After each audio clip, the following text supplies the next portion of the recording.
Breaking news today. Please subscribe and then check notification box to get all breaking news alerts. Mayor gives tax funds to refugees, furious citizens take something of his. After Vermont citizens discovered that their mayor had secretly brought in more Syrian refugees and given them taxpayer-funded housing and benefits, they were understandably furious. However, just when the mayor thought he had gotten away with it, outraged citizens showed him that if he's going to take and redistribute what's theirs, they'll do the same to him. Liberal politicians seem to misunderstand that their job is to represent the people, not impose the will of a vocal minority and leftist agenda on the masses. In fact, although Muslim migrants make up only a fraction of a % of our population, leftists treat their demands as if they're coming straight from the voting majority. Fortunately, citizens of one Vermont city recently proved that while tyranny is just a generation away, so is its death.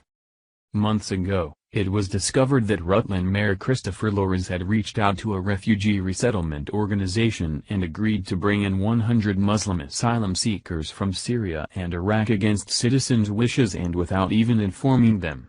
After the city found out about Loris' deceptive move, they quickly gathered a town meeting, in which the overall mentality was indignance. Unfortunately for the mayor, the townspeople didn't plan on stopping at merely voicing their outrage. Vermont newspaper 7 Days reports that 5-time elected Mayor Loris was voted out of office and replaced with an anti-resettlement candidate as citizens expressed their disapproval of his redistribution of their taxpayer funds by redistributing his city position. In a devastating loss that even Loris admits was due to his pro-refugee stance, the 10-year mayoral incumbent lost his chair to Alderman Dave Allaire by a massive 52% to 34%. The loss was expected since furious citizens expressed their outrage during an alderman board meeting. Local reporters described the meeting as standing room only in which more than 120 residents were hammering officials about the 55-year-old mayor's resettlement of 100 asylum seekers.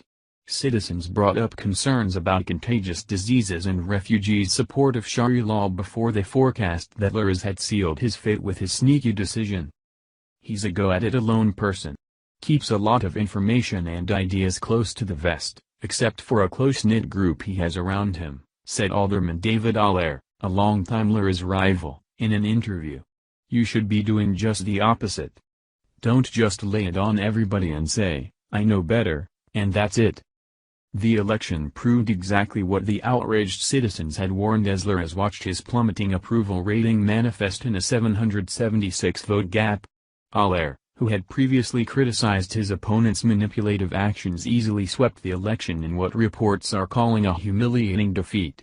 Incredibly, although Loris had beaten Allaire in 2 past elections, the political tides turned solely because of his plan to resettle refugees at the taxpayers' expense, according to Briet Bart. Loris responded to voters with the same arrogance and obliviousness that's causing liberals to lose elections across the U.S.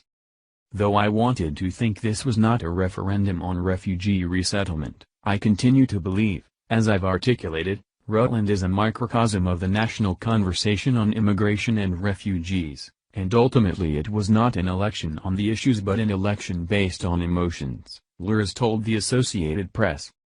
In stark contrast, Allaire focused on addressing the reasons citizens chose him over Loris, reiterating his dedication to being transparent with voters.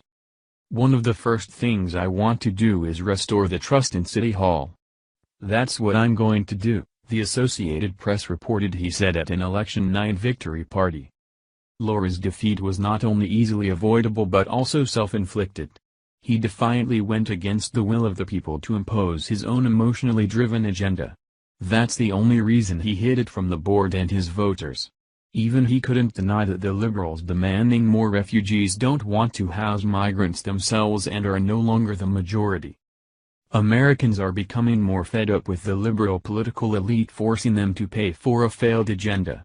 Although leftists aren't going to wake up to the truth anytime soon, they're at least realizing that we're taking back our nation and putting them in their rightful place the way the Founding Fathers intended. Thank you for watching this video. What do you think about this? Share this on Facebook and Twitter along with your comments.